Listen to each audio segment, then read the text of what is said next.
It's been a long year, and oftentimes we've had to find unusual places to become our places of peace and refuge. We're going to talk more about that on Life Along the Way. Stay tuned.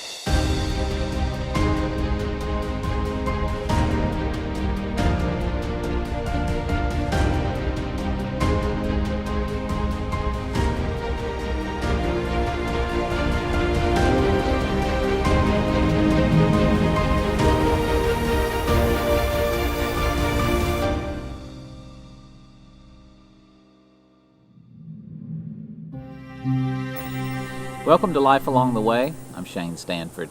You know, over the last months in this world, we've had to find unusual places to really be our places of peace and places of refuge. If you're like me, and most of us are, we've had to stay in our homes a lot more than we ever thought possible. My home used to be the place that I would come home to from work, but when you were here 24 hours a day, 7 days a week, you would often have to find places within your home that could be the places that you could sort of walk away from the daily routine. Well, today we're going to be talking from Colossians chapter 4, where Paul talks about what it means to find peace and refuge, beginning with your prayer life. But your prayer life is not just about what we say and even how we say what we say to the Lord, but it's also how God is affecting our hearts and transforming us while we are in communication with Him. But before we do that, you know, for many of us, our places of peace happened first in our own communities, even when there wasn't a pandemic going on. And I think you're going to see that on this latest edition of Drawn to Christ.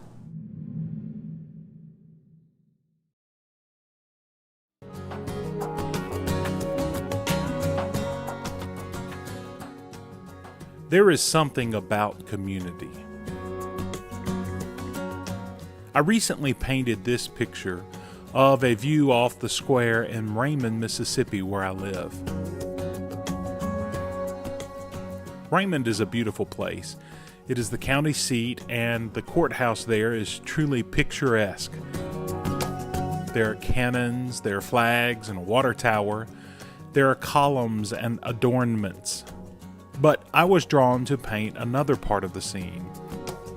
See, I was struck by all of the telephone and electric wires strung across these historic buildings and how they intersect at the square.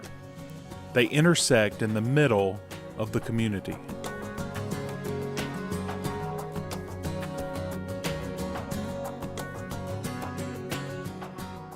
I began thinking about our spiritual journeys because they do not happen alone. Our walks, our paths, they intersect with so many others. See, we weren't meant to go it by ourselves.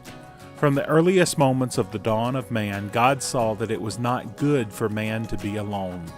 We need helpers, companions. We yearn for relationships and guides along the way.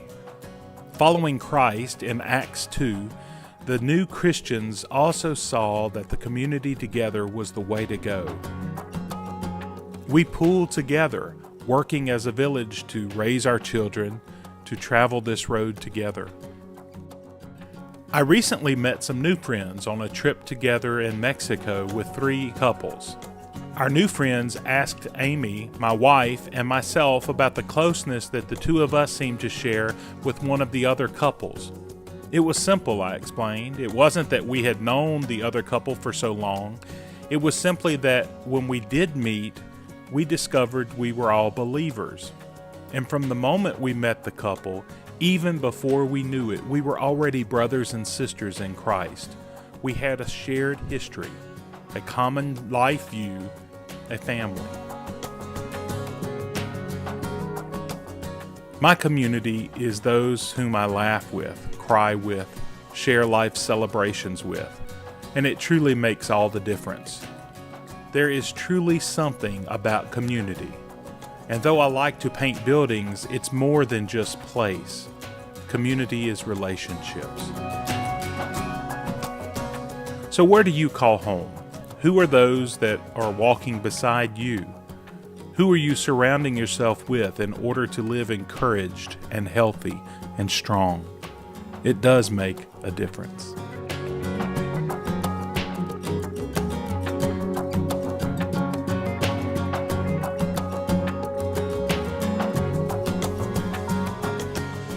I'm Anthony Thaxton.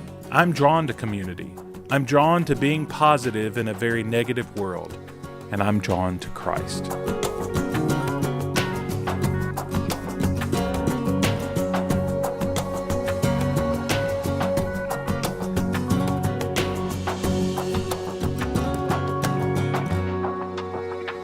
Thanks, Anthony, and another wonderful drawn to Christ. You know, in the spring of 2020, our world was moving along at fast pace.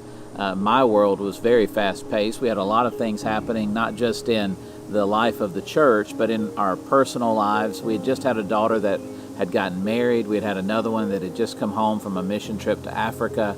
There was a lot taking place. I remember that we even took some time to go visit our other daughter, who is a nursing student at the University of Tennessee, Knoxville. And so we'd spent a week in Knoxville, and that was the first time that we had heard of the coronavirus hitting the shores of the United States. I remember I was sitting in that hotel room watching that news show and thinking to myself, this could be very, very difficult of a time. And you know, over those next few days, we called people together in the church who have medical backgrounds and expertise. We made a lot of decisions.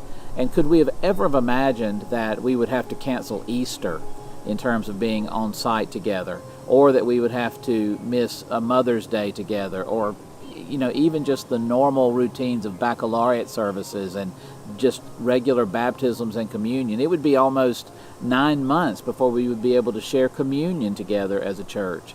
And you know, when I think about what would happen, so many of those early days, we were just day to day, week to week, just trying to make decisions. But we had even had some conversations early on about how this will pass in just a couple of months. Well, we're over a year later, and we're still dealing with the vestiges of over 500,000 plus people who have passed away from COVID-19 just in the United States, and just the devastation around the world. But we're also thankful because so much of our lives just had to find a new way to experience, and thankful for technologies that allowed us to be closer together and to be able to experience life in these new and unique situations and circumstances.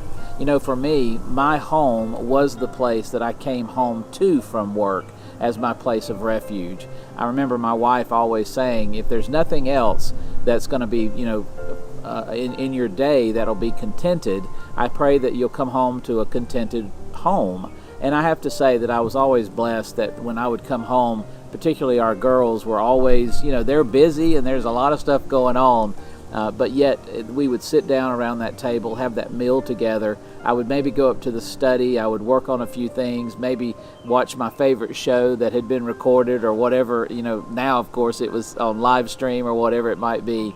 But then I would get up the next day and go back to work. But I remember that first week especially that I was in my study doing work through Zoom at home, not being able to leave, having to tape a sermon for weeks on end inside my study, having to do all our meetings online, going months without being able to see people that I was seeing 2 and 3 and 4 times a week, and realizing that this was not just going to be a few days, but this was going to have a major impact for a significant time in my life. I do remember, though, and I've always been kind of a homebody, and I would not really go out unless I could put a golf club in my hands. But, you know, I remember the first day that I told my wife, I've just got to go outside. I'm going to go out back, I'm going to sit by the pool, I'm going to work on my sermon out there, I'm going to try to create a new setting. And the reason I needed that new setting was because there are times that the old routines of our lives can just get to a point that just having a new surrounding can help you to feel better about the circumstance or the situation. Well, in Colossians 4, that's exactly what Paul is talking about. He really has not been involved in the life of Colossae, say the way he was in Corinth or Galatia or Ephesus. Colossae, though, is very much being taught by a group of folks who are very much students of Paul. And so they're listening to him and they're paying attention to what he's saying. And so Paul, in some response to some letter or question that we don't know about, you know, in terms of what the specifics were, but we know he's answering some request that they've put forward about how do you live closer to who God is calling you to be? And how do you do that even in a world that can get very chaotic? And so Paul says, first and foremost, as he's talking about, prayer, he says you're going to have to find a time and a place that you can retreat from the world. Not that you're going to run from the world. There's a difference between retreating and running. Now, I know of many times in my life where I've just wanted to take off running from the world. I wanted to get away from it. I wanted to escape it. I didn't want to have to deal with it. But that's really not reality, is it? We've all learned in this global pandemic, and it is a global pandemic. The first thing that has happened to Earth and to all of us in modern time, where it covered every single edge of the globe. It happened in every country, in every circumstance, in every situation. It happened across different economic backgrounds. It happened across even different type of social unrest backgrounds. And we saw a lot of that converging in one place in 2020. Well, it's taught us that the world is incredibly connected, particularly not just by good things, but also by things that cannot be good. And so what happens when we can't find the normal routines or places to find peace or rest or contentment? Well, Paul says it may just take you being able to just make certain adjustments to your life. And again, he talks about a time and a place. Well, for me, I found that coming out and sitting out back by my pool in this very place right here was the way that I was able to adjust to having to be inside in that study most of the time. And if you were like me, or a person like me, who most of my day and most of my work is either taking place in terms of study, maybe looking up resources on the computer, or being on a Zoom meeting, which I know so many of your lives have resorted to, whether it's helping your child at school or that's the way your business works, being able to just change the setting, coming out here and just hearing the sounds of life and the sounds of the world made such a huge difference to me. Because being able to make just that small adjustment helped me to pause a little bit, to take in that God was still very much God, and that even when I felt like the walls were closing in, that He was the God of all of creation, and how much that meant to me. So what about you? What about being able to experience, when the walls are closing in on you, to be able to experience just a small adjustment to your life, just to be able to make a small change? Well, I want you to think about that in spiritual terms. Me walking out the door and coming to sit out in nature, well, it did have an impact on my spiritual life. But, God didn't wait on a pandemic to say to us, you need to make adjustments every now and then. That's why I want you to be able to find your way. So much of the Old Testament, as Paul references, is sort of like guardrails on a mountain highway. It's not going to always keep you from the wreck, but it certainly will help you to know where the edges of the road are and to at least stay between the lines. Well, the Old Testament is leading us into something, though, that helps to make and perfect the journey. And what Paul says is that journey is perfected in Jesus Christ. And whenever we don't think we can find our way, well, God is always willing to take us to a new place.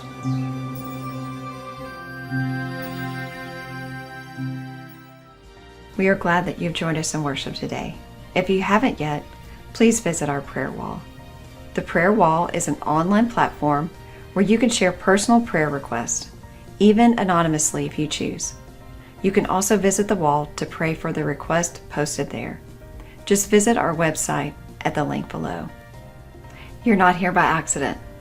God loves you, and He wants to have a personal relationship with Him through Jesus, His Son. If you want to learn more about how to have a new start in life, please visit the link below. If you would like to talk with one of our pastors, please reach out to us at 901-685-8668. Thank you.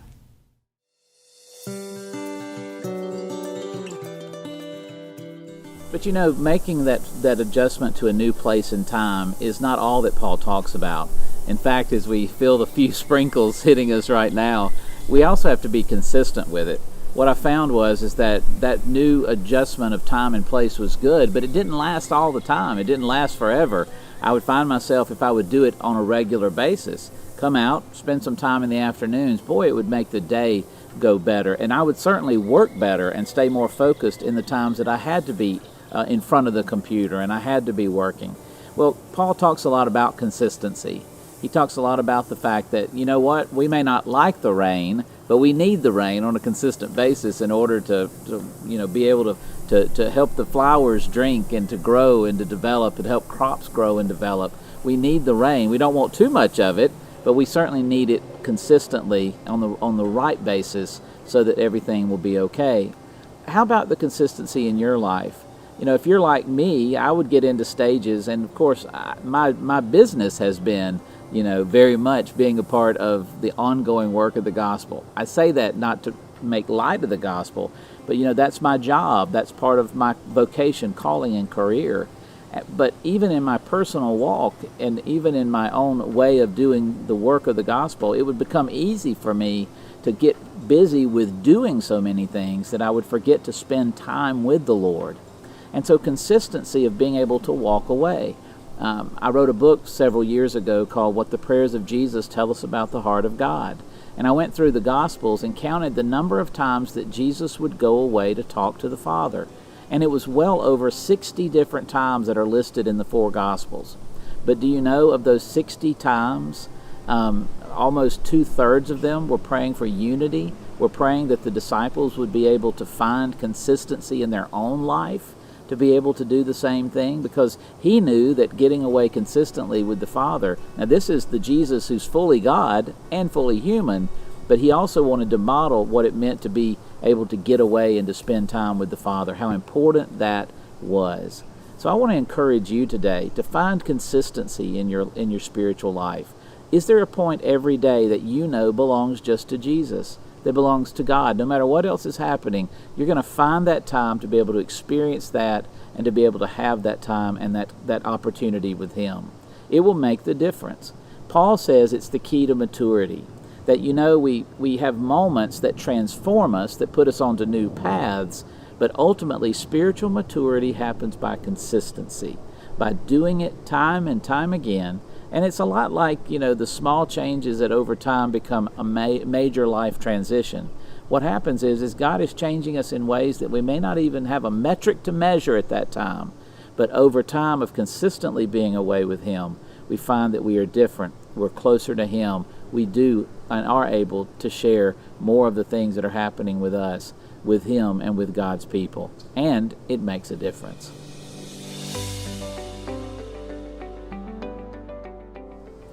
But then there's this final part, and it's something that Paul talks about in Colossians, and that is the whole idea of finding joy.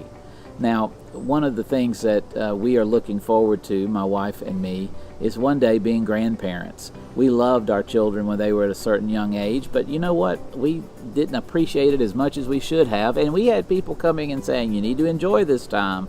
Well, guess what I tell people when I see young parents with their young children, and they look like they're tired and they're about to pull their hair out, and I'll say, you know what? Find as much opportunity to celebrate this as you can, because it will go and it will change, and they will not always want you to be right there in their lives. There will be a time for good, healthy transition. And we look forward to when we can be, grandparents. But during the pandemic, something very special happened to us. And that was a young friend of my wife. She met this young woman through another person in our life. And she and her husband have a little girl that is just adorable. And so they don't have a lot of family here. And so there would be times that my wife would get the chance to be able to keep this little girl. Well, before I knew it, there hasn't been anybody playing on our playground back here in a long time. Our youngest child is now 17 years old. Before too long, my wife had Amazon deliver a swing that we could put on, that's built for a little one, that we could put on the play set out here. And so when they would bring the little girl over, we would simply rock her back and forth. She would have a great time. And you know what would happen is all of a sudden this backyard that is very much about contentment. And as you can tell, my wife does a lot of work trying to keep it up, and we have a lot of fun with fire pits and cooking out and meals, but it can get awfully quiet too. And so not all of peace and contentment is about the absence of chaos. Sometimes we experience peace and contentment by experiencing the joy and by experiencing the laughter and just the ability to rejoice in what we find in our lives. And I would listen to that little one, and she would laugh, and I would be upstairs in my study. And you know what I would want to do after a certain period of time? I want to come down here and be with them. And so as it had gotten safer for the little one to be over here, and finally we were able to keep her more and more, I would look forward to those times where it wouldn't be peace and contentment in terms of quiet or silence. I would look for the peace and contentment that came from the joy and from the chaos and from the laughter. Well, it's a lot like what happens in our own lives when we experience the joy and the laughter that can change a circumstance and help us to see, you know what, maybe things aren't as difficult. Maybe things aren't quite as sad as we think they are. Or the Lord is trying to speak into a circumstance to give us a whole new view of something, a new horizon for something. That's what Paul's talking about. Yes, you have to make certain adjustments in your life. Time and place are important. Yes, you have to sometimes go away to find that place of quiet, silence, peacefulness, contentment, and how to consistently do it, and it can change everything about your life and your journey. But don't miss the joy of it. Don't miss the thanksgiving, the gratefulness of it, and how that can change you as well. And listen for the laughter, because the same God who creates the sacredness of quiet moments is the same God who created the laughter of a child, and how that can make such a difference in our life. Can I pray for you?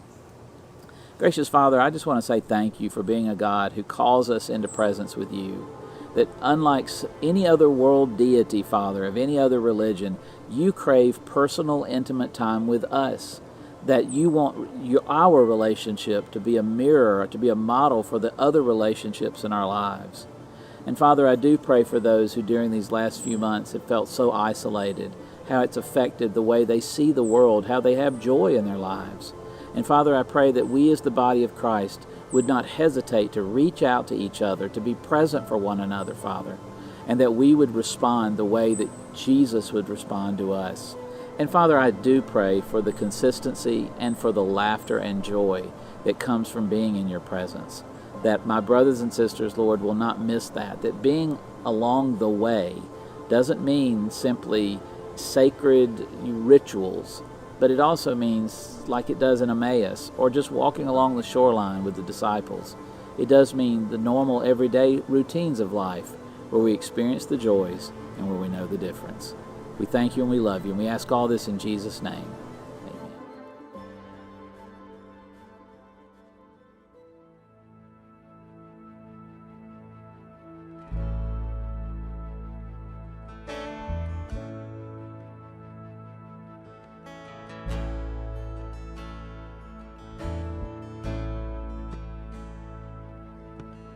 People come together, strangers, neighbors, our blood is one. Children, generations, every nation, of kingdom come. Don't let your heart be troubled. Hold your head up high, don't fear no evil. Fix your eyes on this one truth: God is madly in love with you. Take courage, hold on, be strong. Remember where help comes from.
you heavens, let the praise go up as the walls come down.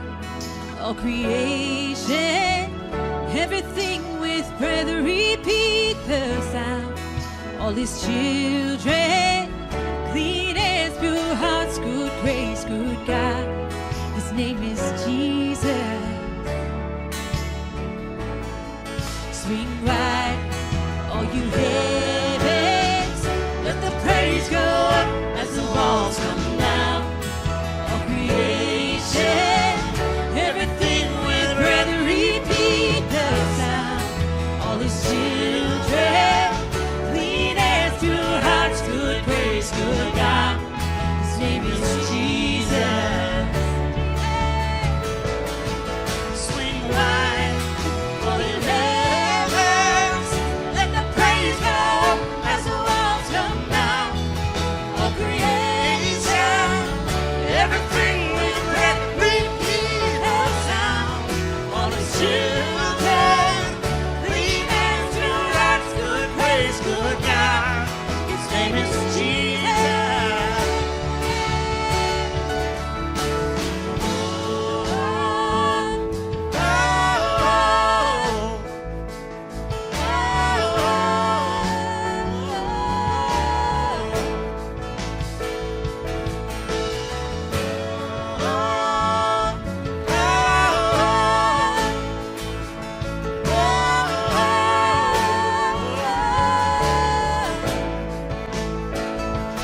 Yeah, swing wide, all you heavens, let the praise go up as the walls come down.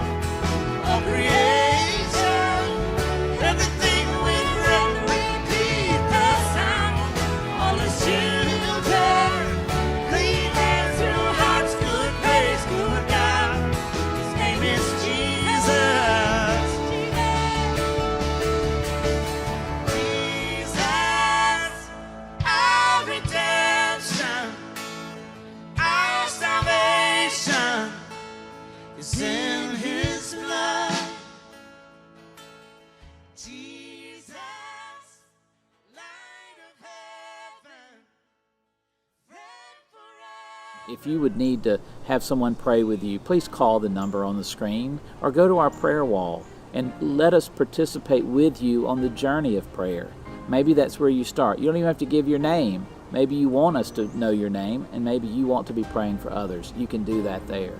And also, if you've never had a chance to make a new beginning in life, maybe you've never had the chance to invite Jesus to be the Lord of your life, go to our New Start in Life.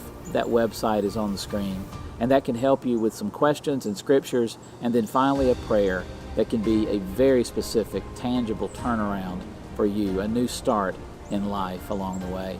Friends, I love you. I thank you so much for joining us. Go back and read Colossians again, and that 4th chapter, making as much sense as it possibly can, will be able to change your life, add consistency, bring some joy, peace, and contentment. In a time, well, we still need so very much of that. And so, until next week, I'm Shane Stanford. Thank you for joining us on Life Along the Way. God bless you.